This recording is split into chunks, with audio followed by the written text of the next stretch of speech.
At home, despite opposition, Grenfell Tower will come down. The Deputy Prime Minister, Angela Rayner, tells us why. There isn't a consensus. I don't think you ever will find that. It's devastating what happened. The only way forward really was to sensitively make sure that we start the taking away the tower to ground floor level. Abroad, what next for the Middle East? We'll hear from Israel's president too. Going back to the same routine of getting to a ceasefire, an arrangement, and then Hamas attacks you, and then we go to war, and then terrible things happen, cannot go on. And online, families fighting tech platforms after their children lost their lives. Not one of us wants to be in this position, and not one of us wants to fight. We just want answers to why our children aren't here. We'll hear from the parents of all 4 of these children later in the programme.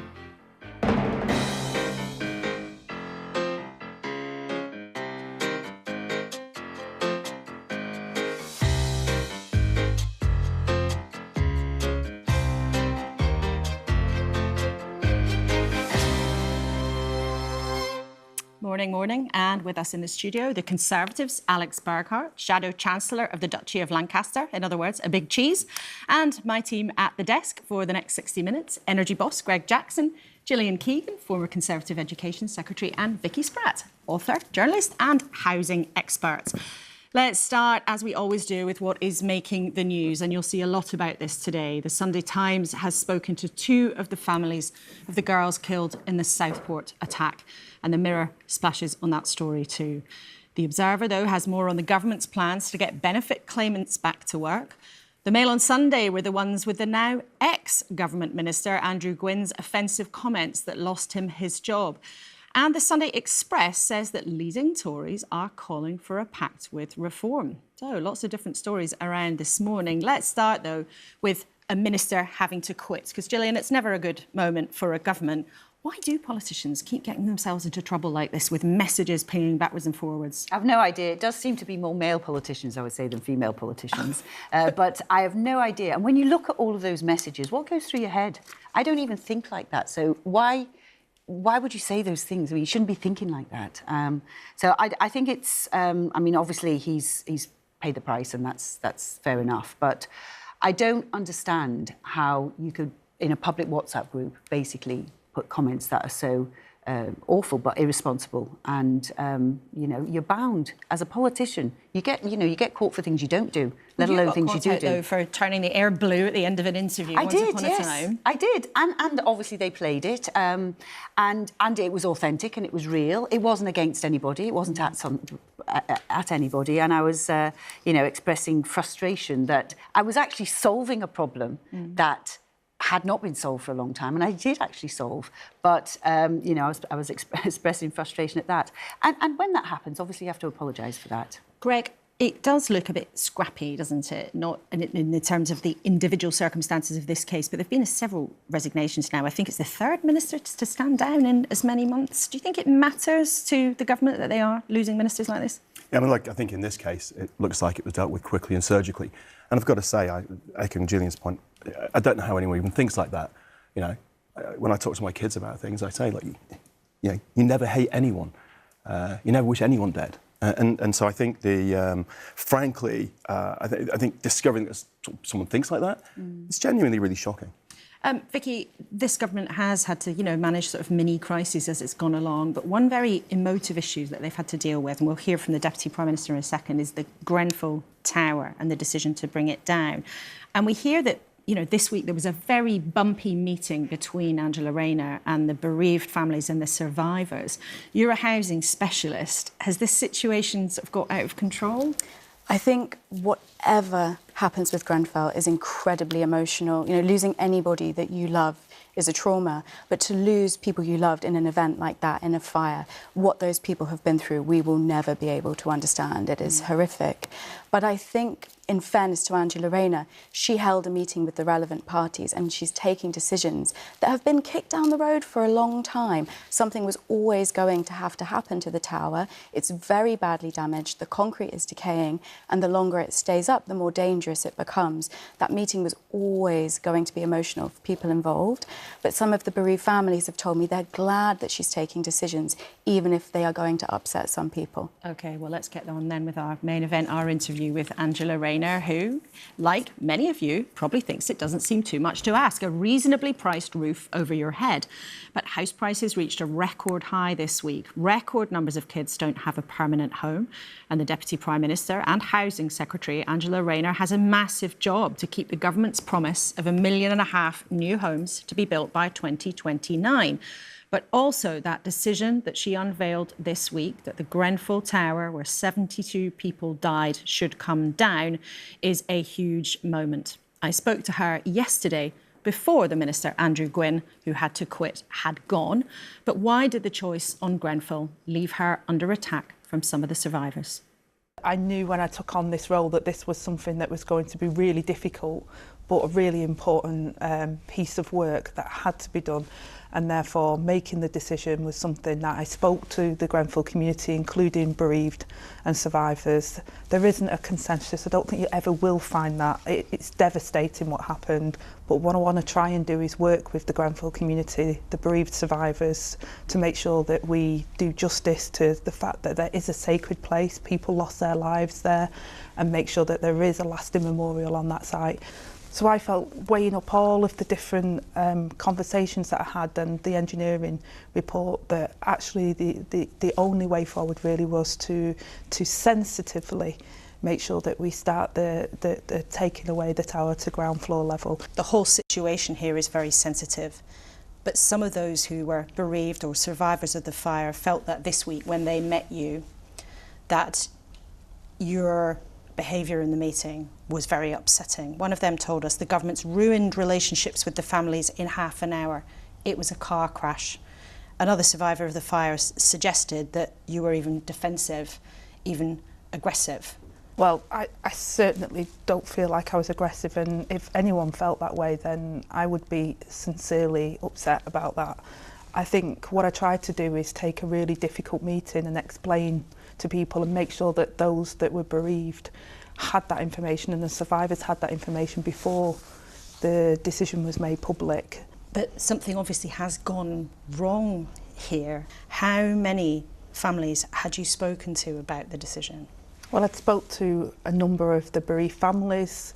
Now, the reason I wouldn't give exact figures, because some is how many people in one family, how many people are directly connected, like next of kin, for example. There's lots of different complexities to people who were affected. Now, I know that some people in that room felt that they hadn't been given the opportunity before then. I listened to what they said, and my conclusion was still that there was not a possibility really for that tower to remain as it is going into the future. And I tried to deliver that message as sensitively as I possibly could, knowing full well that it was going to be really upsetting for people to hear that, but I wanted them to hear it from me. Specifically on this issue of the demolition of the tower, can you tell us now how many families or survivors you spoke to? I'm not going to go into details of, well, which family, which were next of kin, which were the community, because I think that that's even more insensitive to the various different views. But what I will say is that there wasn't a consensus amongst any of the various different people who were affected by the fire. But the crucial thing that I think the families wanted to get over was that they didn't want people to forget, and they didn't want justice not to be served. Of course, beyond the specific situation around the tower, that disaster, those appalling failures also revealed that many people around the country were living in properties that had dangerous cladding. So just before we move on to your broader plans, can you tell us right now how many people or how many households will be sleeping tonight in a building that still has dangerous cladding? Well, there's over 4,000 buildings that were identified that are over 18 metres with flammable cladding when I became Secretary of State. Some of those have carried out the remediation, but over half of them still haven't had the remediation. I put a remediation action plan together which majority of the developers and the freeholders have agreed to take that action by the end of this Parliament, because it's taken far too long to remediate those buildings. And the end of the Parliament is still 2029. I mean, it's 2025. It is, and we've had 7 years and we haven't even had over half of them even put into the programme. So surely you now, as Deputy Prime Minister, one of the most powerful people in the country, should be calling for more pressure, more speedy action. Well, you care about this issue. Absolutely. And shouldn't you be banging the table and telling them to get on with it? Well, it's exactly what I did. I brought them all into a room and said, this is not good enough. This is not acceptable. If that was your loved one, if that was your child or your daughter or son that has bought a property and no fault of their own, they're living in this property now where they know it's wrapped in flammable materials. I've already taken action with those companies and made sure that they know that if they don't do what they need to do, that we will, if we have to improve the law, we'll take more legal action against them. And more legal action has been taken since we got into power to make sure that those people know we mean business and we expect them to make these buildings safe. Let's then talk about housing more generally. And we know you mean business, and the Prime Minister says he means business when it comes to building more homes. So today you're announcing how you hope to speed up the process of buying a house, which everyone knows can be a real nightmare. What's the proposal? Well, at the moment we're living in the digital age, but the house buying process isn't very digital actually. It's very paper led. So what we want to try and do is make sure that we can work with the land registry to have more digitalised copies, including digital ID and signatories. We do this a lot with our banks for various different things now, and therefore we think that we can streamline that process and make it much quicker. And beyond that, I mean, you've made a flurry of announcements about sweeping away planning regulation, getting rid of obstacles, speeding up court cases. But since you've been in office, the number of sites and units approved for development has actually fallen, and house prices have hit a record high just this week. The early signs are not good on this big mission for this government, are they? Well, I knew it was going to be really difficult. We could see the trend, what was happening, and when I became Secretary of State, I think within the first month I was asked, do you want to review what you said in your manifesto around the 1.5 million homes? And we you considered ditching your target as soon as you got in? Well, people had said, Angela, this target, when we got into government and we saw the trend was going backwards. So not only was you having to reverse the trend, but then push ahead. So we felt that it made it even more challenging, but I wasn't going to give up on the target. That's why we're taking the action to make sure we've got the mortgage guarantee scheme for new buyers, and it's why we're determined to make sure we meet that 1.5 million homes target. But you're doing this in a context where public money is short and the economy is stuttering. Now, housing associations don't always have the cash to sign up to new developments. Builders don't always want to build homes if there might not be buyers at the end. The growth forecasts for the government have been downgraded. And also the government's actually made it more expensive for first-time buyers. You've hiked stamp duty, costs have been going up for builders. They'll have to pay more for national insurance for their staff. I mean, it's like you're putting the brake on and the accelerator on at the same time. The housing market at the moment, there is a considerable amount of problems with supply. So by making sure we're building the homes we desperately need and we're ramping up that supply, that will then help in the medium to long term. We've given the mortgage guarantee scheme so that we've got the pipeline of people that are able to come on and the affordability. We've pushed councils and local authorities to identify the land, have a local plan and build the houses we desperately need. We've helped the social landlords with the changes I've made to Right to Buy and keeping the receipts for that. The £500 million that the Chancellor announced already for the Affordable Homes Programme, all these measures, including the package around planning, there's no excuses to not build those homes that people desperately need. And we mean business on this because far too many people are not getting those homes. 160,000 children in temporary accommodation. That costs us billions of pounds. But I'm determined that I will meet the 1.5 million homes target. So we're tracking where we're up to. We don't expect it to change overnight. These things don't. They take time to have an impact. I've got my planning and infrastructure bill that is coming forward in the next few months. And you're looking forward to having a punch-up with the other parties over that to show how determined you are? Well, for me, it's common sense. We were elected for this because people can see it. Every one of your viewers today will know somebody in their family that actually desperately needs a council house or desperately wants to get on the housing ladder, or they're stuck in house that's not appropriate for them because they can't downsize because the homes are not available. So they know this has to happen, and therefore I'm determined to change things. We're the builders, we're not going to be the blockers. Now, a poll yesterday suggested that you would be one of the Labour politicians who might lose their seat to the Reform Party if there was an election now. I know one poll is one poll, but it is fair to say that as a relatively new government, broadly speaking, you've been failing to impress the public. Why?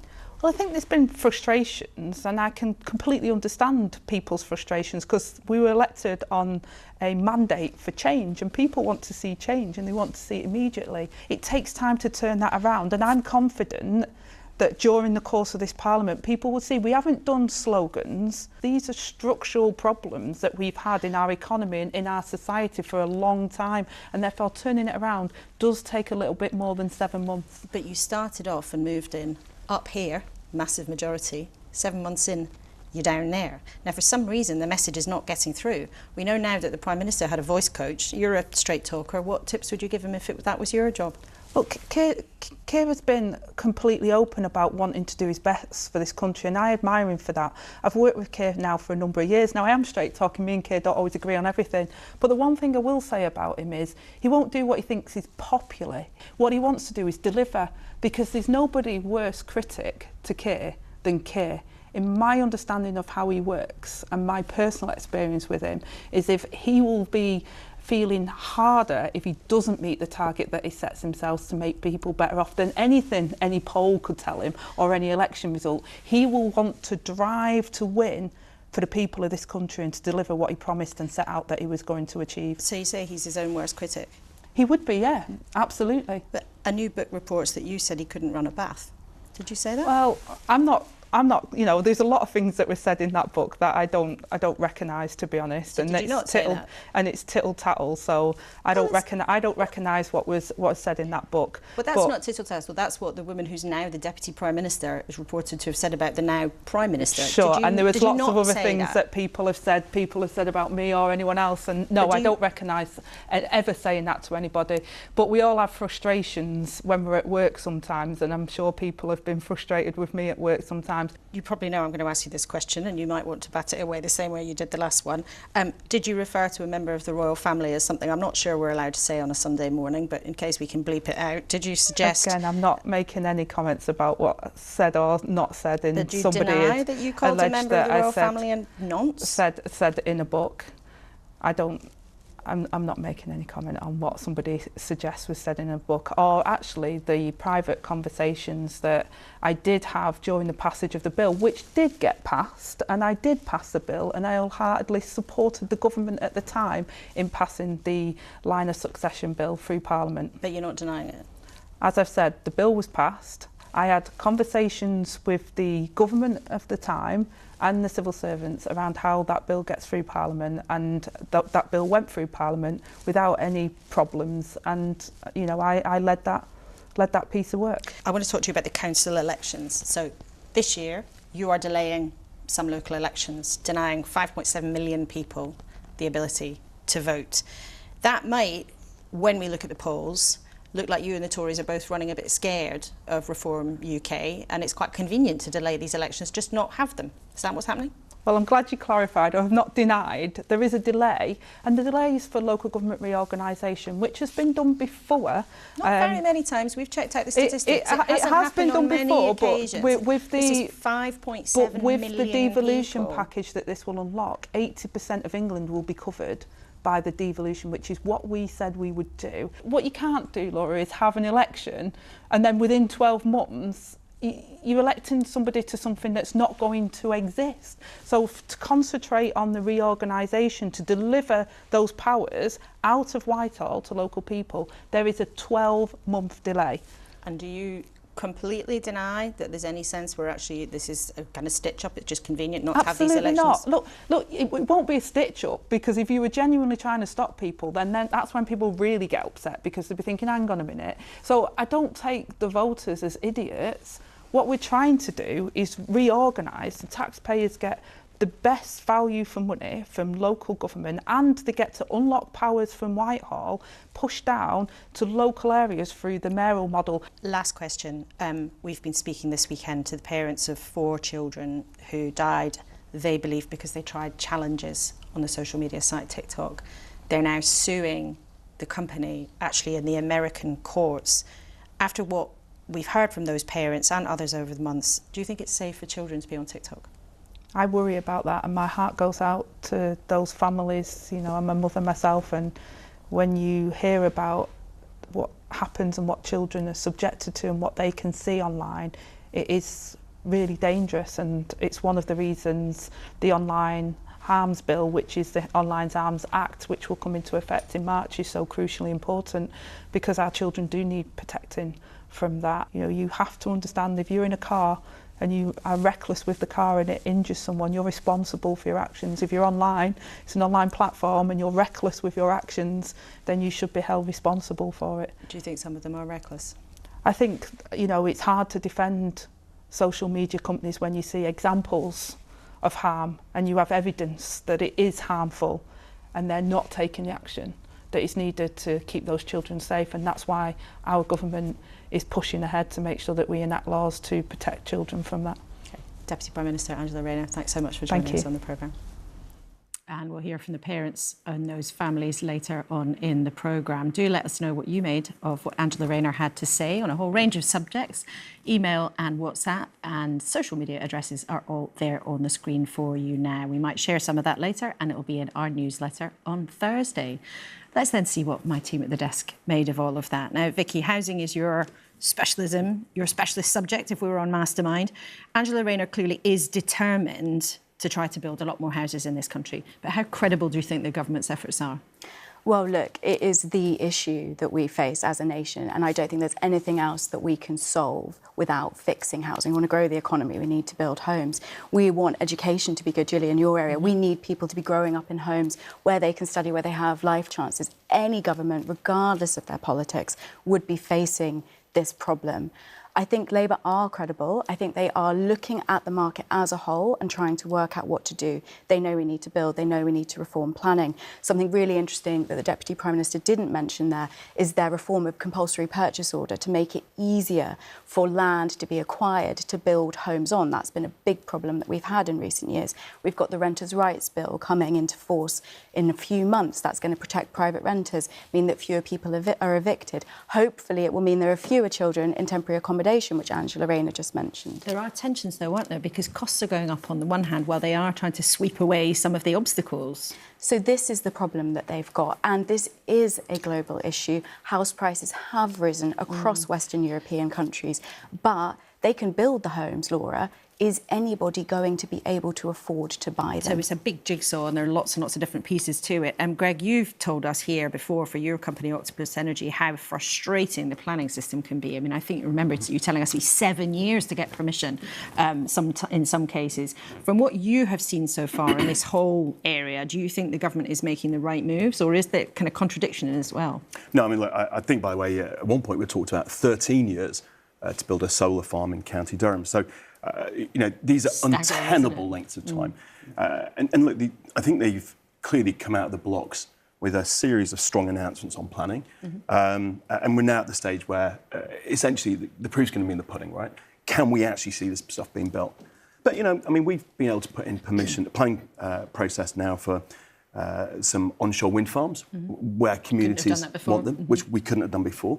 And some of them are going very well. There's still one or two tied up with things like the lack of resources in local authorities, not enough planners, And so I think, these problems have got multiple layers, and you need to solve every layer to get there. But when the economy, growth has been downgraded again, just in this last week, the Bank of England, I think, said the prospects were putrid. I mean, if there's just not much money around, whether that's with councils or companies, then isn't that a much bigger problem than whatever you do in terms of tweaks to the planning system? Yeah, look, I mean, first of all, you've got to undo all these layers, right? But I was quite surprised by things like I think retail sales were up 6% in January.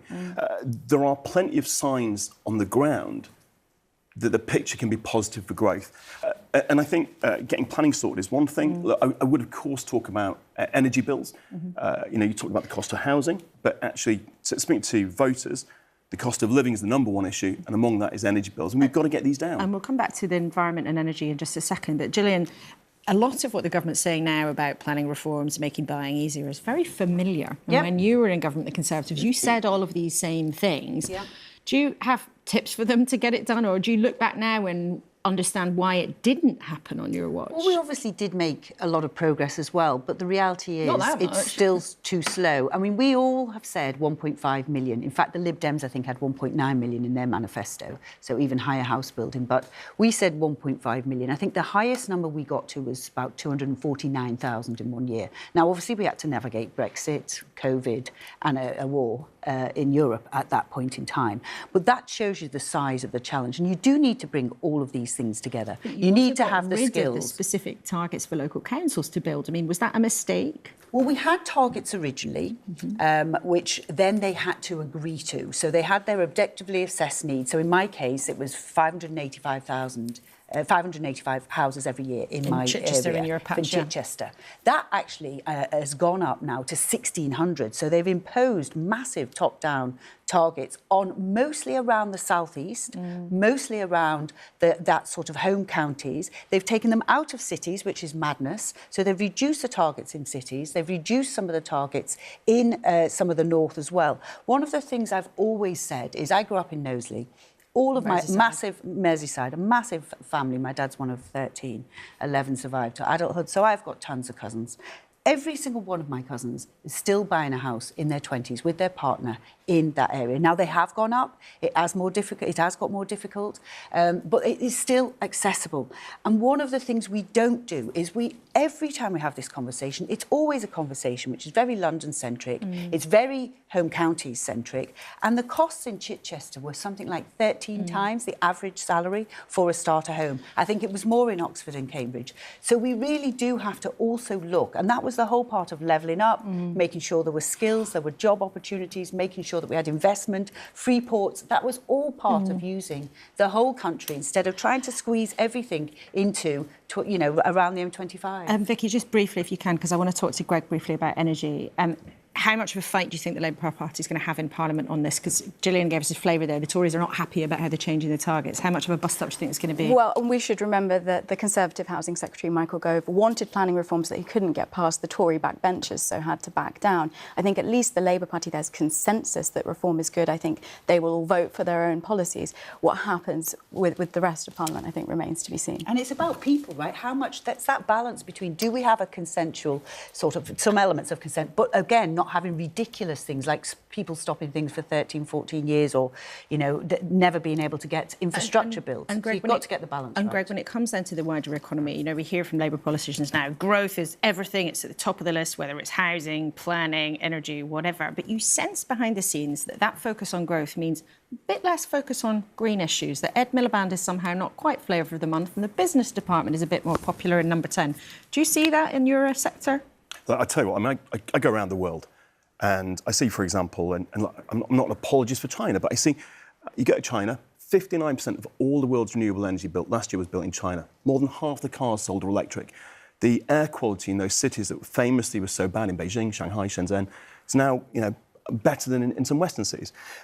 And you see that they are driving their growth as a nation by building more super cheap, clean energy. And so we don't need to see this as being a trade-off. In fact, the industries of the future are clean energy. I'll give some examples. Our company alone created over 3,000 jobs in the UK last year across the entire UK. Gillian made the point about it shouldn't all be about London. We employ people from the south coast of England, to the north of Scotland. The technologies we're building here, we export to now, I think, 30 countries. So the government can and should still do both, in your view? Look, and the most important thing, though, is we bring bills down. So right now, when we're building wind farms, for example, we pay them to switch off when it's windy because we don't have enough grid to transmit it. If we reform our energy market so that we get cheap electricity when it's windy and sunny, particularly for people who live near that infrastructure, then what you can do is get, as Gillian said again, it's about the people. And you've all put lots of things on the list for the government to get on with. But we'll be back with you guys at the end of the programme, but we'll have to leave it there for now. Now, to another and a different, very serious subject. You might remember when we were on air exactly 3 weeks ago at 9:15, the ceasefire in Gaza came into effect. The latest hostages and prisoners were released yesterday, but the peace is precarious and rebuilding Gaza is an enormous task. President Trump's suggestion that the US could take over the Gaza Strip and Palestinians leave permanently caused outrage. So what on earth is next? This morning we spoke to the Israeli President Isaac Herzog. And first of all, I asked him about yesterday's hostages who were released. They were kept in tunnels throughout that period. They had no contact with the outside world. They hardly ate. They became totally emaciated. And they have suffered a huge amount of bruises, pains, and wounds. And of course, we haven't discussed the mental situation, but we're all shocked and horrified as we saw them emerging out of those terrible captivity tunnels of the brutal terrorists of Hamas. And we are extremely worried about the fate of all others while there. 76 hostages are still there. What can you tell us about the likelihood of the next group of hostages to be released? When do you think that will happen? First, I'd like to mention that one of the hostages, Eli Sharabi, from Kibbutz Be'eri, his wife, Leanne, is a British citizen. She and his two daughters, their two daughters, were brutally murdered on October 7th. Eli did not even know, had no clue what happened to his wife, to his kids. I know the family of Leanne. They're from Bristol, around Bristol in the United Kingdom. They're British subjects and citizens. And I expressed heartfelt pain and condolences to them. This is such a tragedy, but this is the tragedy that we are seeing day in, day out when it comes to the hostages, of course. There has been such dreadful suffering, of course, for the hostages and their families and many Israelis. But there is also a strong body of evidence about appalling conditions for Palestinian prisoners, violence, abuse and humiliation inside Israeli prisons. How can you justify that? I absolutely reject that. And I think that this equality that the BBC is always trying to make is outrageous and preposterous. Absolutely not true. We are a democracy. We abide by the rule of law. All prisoners in Israel get whatever is necessary as prisoners under the law, under the supervision of the court. Even a Supreme Court justice recently visited the prisons. And not only that, some of the prisoners, the Palestinians, didn't want to leave. They didn't want to go back to Gaza. They preferred staying in the Israeli prisons. So, of course, there's always this notion by BBC, which is really outrageous in my mind. And I call upon all of you to stop that attitude and understand that this attack on October 7th was an attack on the entire free world. And what we are doing when we are catching terrorists who carried out these atrocities, we are simply preventing them from taking on further attacks. President Herzog, this is not about what the BBC is saying. This is reporting from the United Nations, from Israel's own leading human rights organisation that has said that conditions inside Israeli prisons amount to torture. Again, how can you justify that? I totally reject that. None of them have been there or visited them. The United Nations has always shown bias. And I trust our Supreme Court, and I trust the review of our legal and judicial systems. And I believe in them wholeheartedly. May I just remind you that as a vibrant democracy, we are carrying out exactly what happened by United States or British forces in wars, including in recent wars. And not only that, let me just remind you, for example, that 3 times a week our Prime Minister is going to court because our legal system is so strong. So I trust our legal system, and I reject this comparison totally.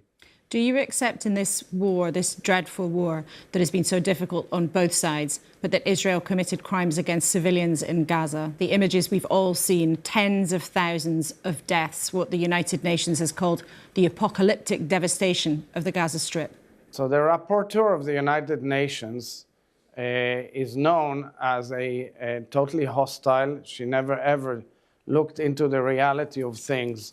We were attacked. We were attacked atrociously, barbarically on October 7th, when we went into Gaza to defend ourselves by the inherent right of every nation on earth to defend itself. What we found is a huge empire of terror underneath.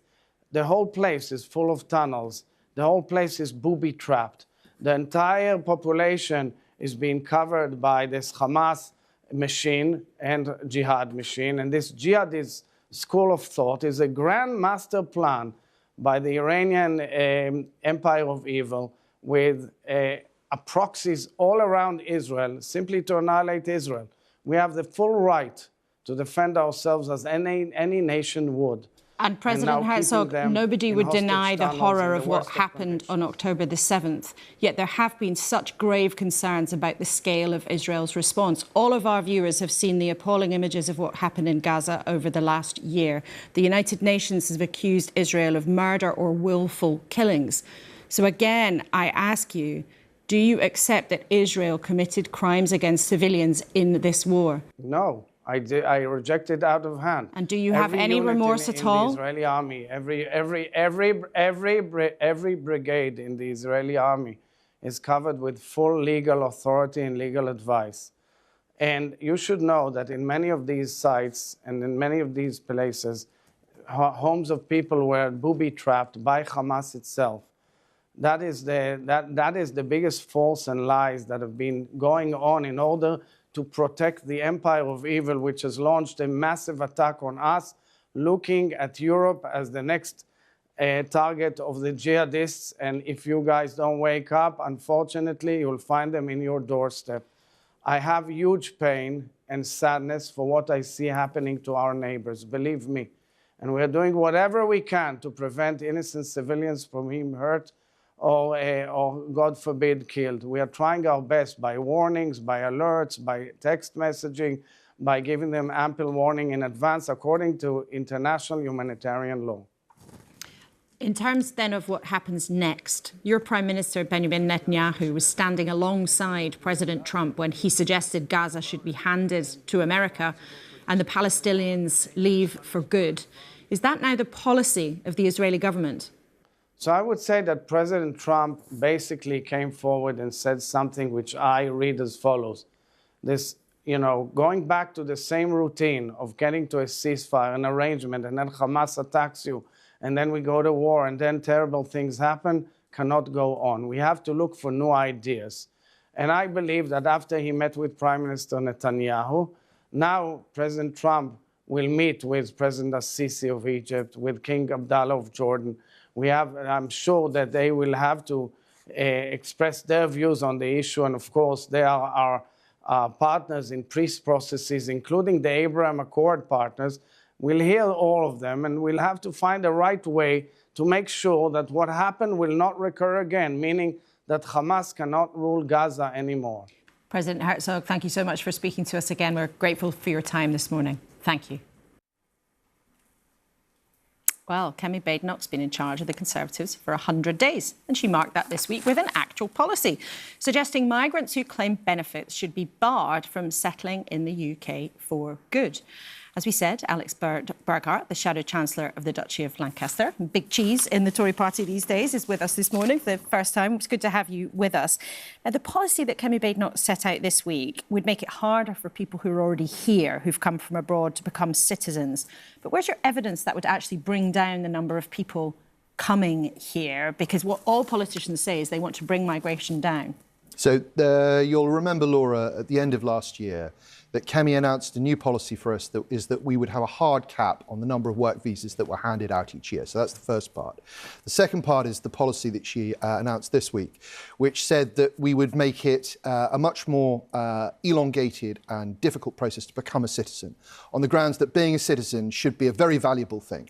We have a big surge coming through the immigration figures at the moment, which will mean that unless the government does something, over the course of the next few years, considerably more people will get indefinite leave to remain. Now, what we're saying is that that process, which currently takes 5 years, should become 10 years. And that when people get indefinite leave to remain, it should be a further 5 years before they can apply for citizenship. But where's your evidence that that would bring the overall numbers down, which is the overall numbers would be brought down by the cap that we're describing. And what we're saying is that this indefinite leave to remain reform would lead to fewer people staying in the country and particularly fewer people who are not contributing to the economy. And we would see fewer people getting British citizenship at the end. But what level would you set the cap at? So if you say that's one half... Kemi has said that we would set that out in advance of the next election, but it would be significantly lower than the numbers coming in now. Well, she also said when she took the job that she wouldn't set out any policy. That's not what she said at all, Laura. For a while. No, sorry, Laura, that's not right.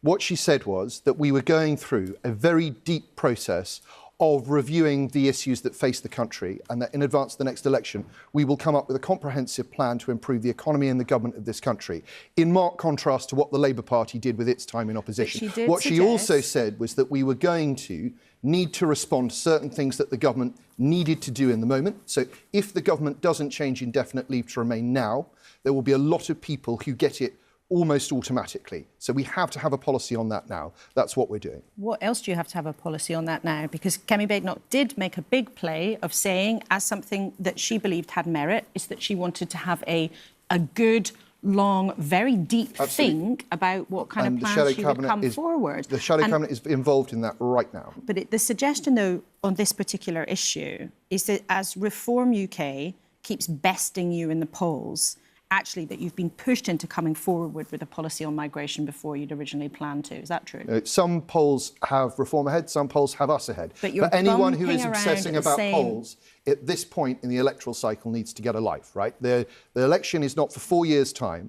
What's happening this week coming is that the Labour Party is bringing its border and security bill forward. That gives us an opportunity to put down amendments and hold Labour to account. And that's what we're going to do by bringing forward sensible policies that are timely, because if we don't act now, the government doesn't act now, it's going to have a big effect on the number of people who stay in the country long term. Are you seriously telling our viewers this morning that it doesn't bother you that the Conservatives are sometimes third in the polls, or at the very least bumping around the same level of Nigel Farage's party? You take my seat, Laura, where Reform took a chunk of my vote at the last election. I have a lot of colleagues that are in the same place. Of course, we take the challenge from Reform very, very seriously.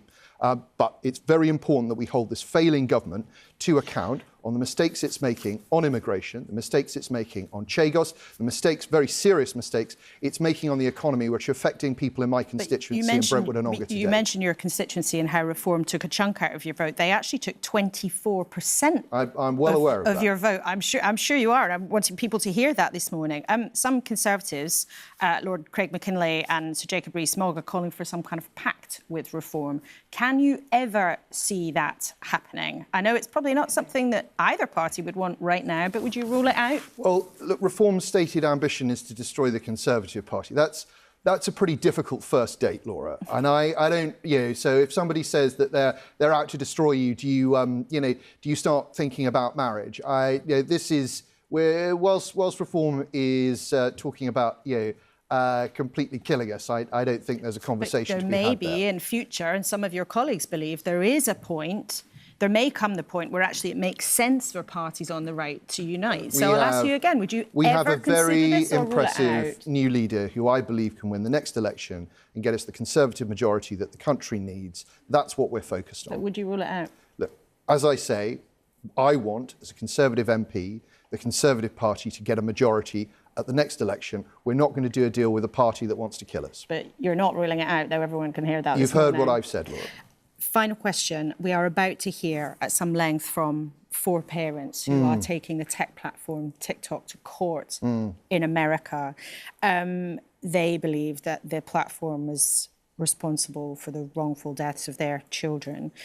Do you wish that when you'd been in government that the Conservatives had taken a tougher line or gone further and faster on regulating the online space? Look, this is a really terrible story. I read your piece yesterday. I'm looking forward to seeing the feature in a moment. And, you can't help but feel desperate for parents whose children have been through that. I think that, obviously the last government introduced the Online Safety Act, which is in the process of coming into force. But I think as a country, we have to have a very serious conversation about the relationship that children, specifically children, have with devices and with social media. There's some very good campaigns out there at the moment, like the one being run by Sophie Winkleman, the actor, I think everyone should go and have a look at. There also needs to be a serious conversation as this technology evolves about regulation, and my party will be looking at that very closely. Okay, Alex Burghart, Shadow Chancellor of the Duchy of Lancaster. Great to have you with us. Thanks very much, First time in the studio. We'll hope to see you again soon. Now, we know that you care about keeping your kids safe online, and this weekend we've been covering that important story. 4 British families suing the social media platform TikTok in America for what they believe were the wrongful deaths of their children. They think they all died after taking part in what was called the Blackout Challenge, a trend where videos shared online encourage kids to hold their breath. The families want to find out the truth, and they want other parents to listen. I'm Holly Dance. I'm Archie Battersby's mum. Archie loved his gymnastics and MMA and just bouncing around in general. My name's Ellen Room. My son was Jules Sweeney, and we used to love cooking together. I am Liam Walsh. I am Maya Walsh's father, and Maya loved her art and creation. I'm Lisa Kennevan, Isaac Kennevan's mother. Isaac just loved the knowing of ins and outs of everything. Very knowledgeable child, very happy child. Holly, can you tell us about Archie and what happened to him? I've read that you said he always had a smile on his face. Always very, very happy little boy, Archie.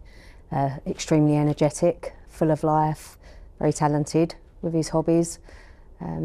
Sense of humour was spot on. Very, people used to say he's been here before. He's just very knowing for his age. And what happened?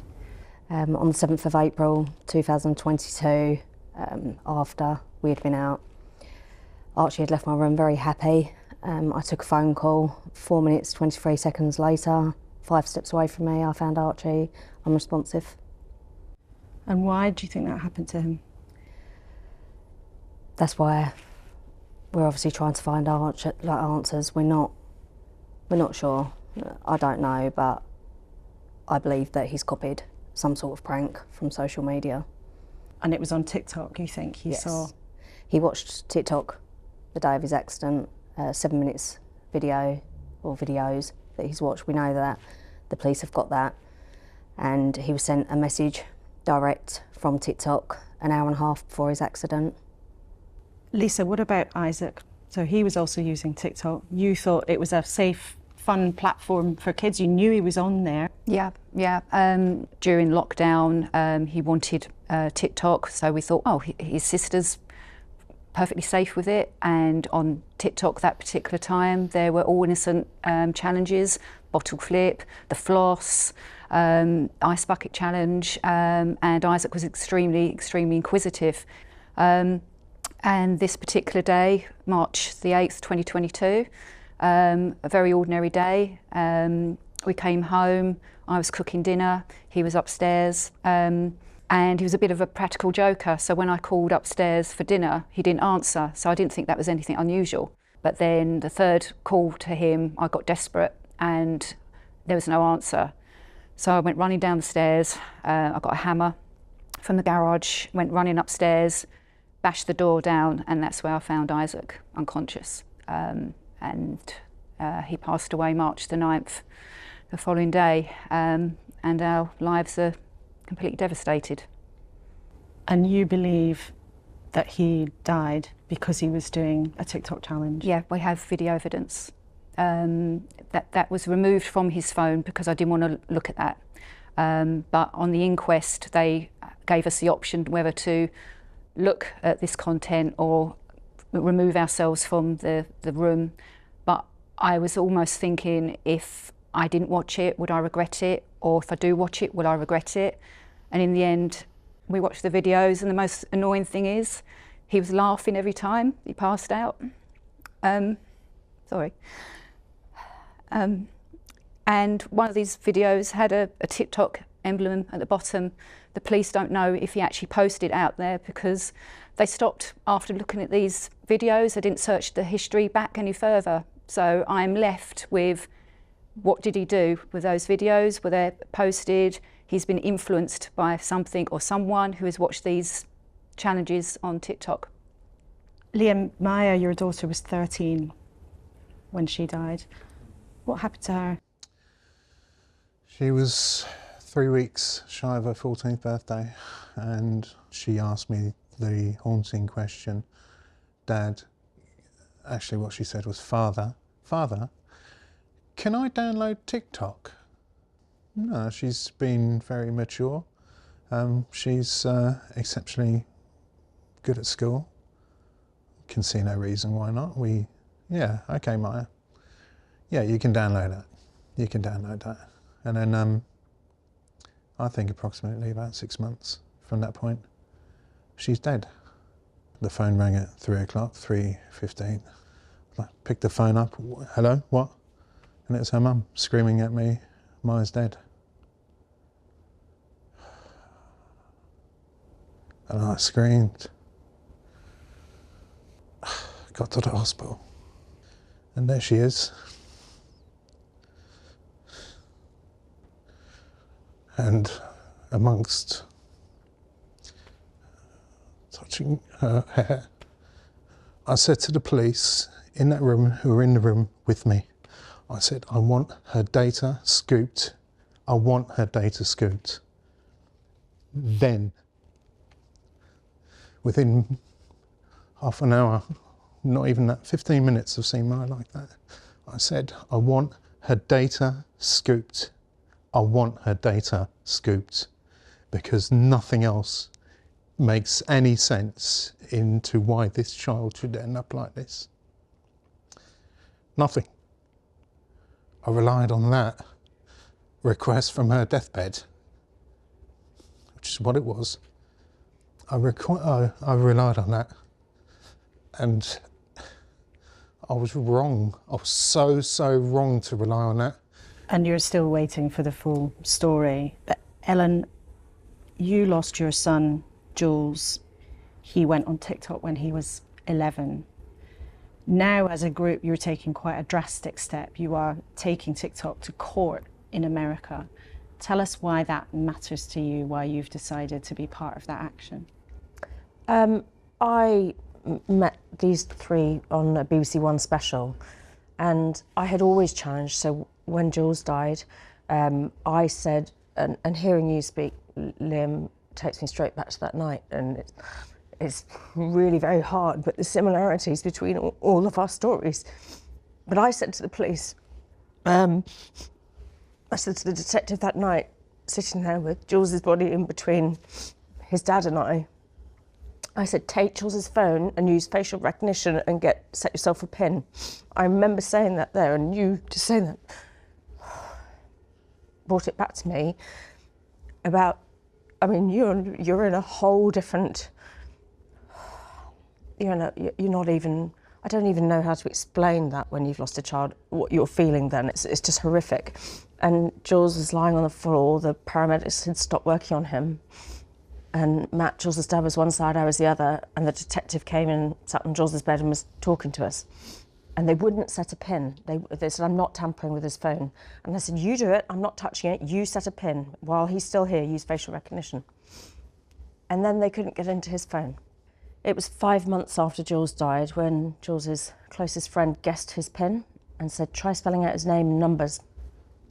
We got into his phone. By then it's too late. The data is only stored for 90 days, I understand. Nothing was found offline, so he wasn't bullied, he was plenty of friends. That day he'd been playing with friends, and I came home at 10:13. And when you walk in to see your lifeless child, I cannot explain how horrific that is. And not one of us wants to be in this position, and not one of us wants to fight. We just want answers to why our children aren't here. And having discussed all our stories together, there are some vast similarities about how all 4 children took their lives in a very similar way. And we all believe it's something to do with TikTok.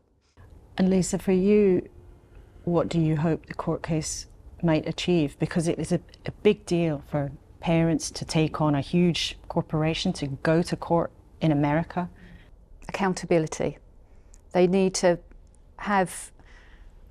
look at not just us, parents around the world. It's not just in England, it's the US, it's everywhere. And we want TikTok to be forthcoming, wanting to help us. Why hold back from giving us the data? How can they sleep at night? You know, I've reported so many times a certain video, and they've come back no violation, and they're a breach of their own rules. You know, they're saying they don't allow harmful content, challenges, harms, violence. They do, and they put out the same corporate statement every single time this is brought up on any news channel. No compassion at all. It's just it's an insult. It's just a statement that just goes out to the public. There's no meaning behind that statement for them. The government says repeatedly when awful experiences like yours are aired that there is this new Online Safety Act that's coming into force, that they are putting new rules in. Liam, do you have confidence that the UK's attempt to make it safe online for children is tough enough? No. No, I don't. No, I don't. And I'm about to find out if I'm right or wrong, because I don't think it is baring its teeth enough. I think I would be forgiven for having no faith at this point, 2.5 years down the road and not having answers. All four of you, thank you so much for speaking to us today. Holly, Lisa, Liam and Ellen, thank you so much indeed.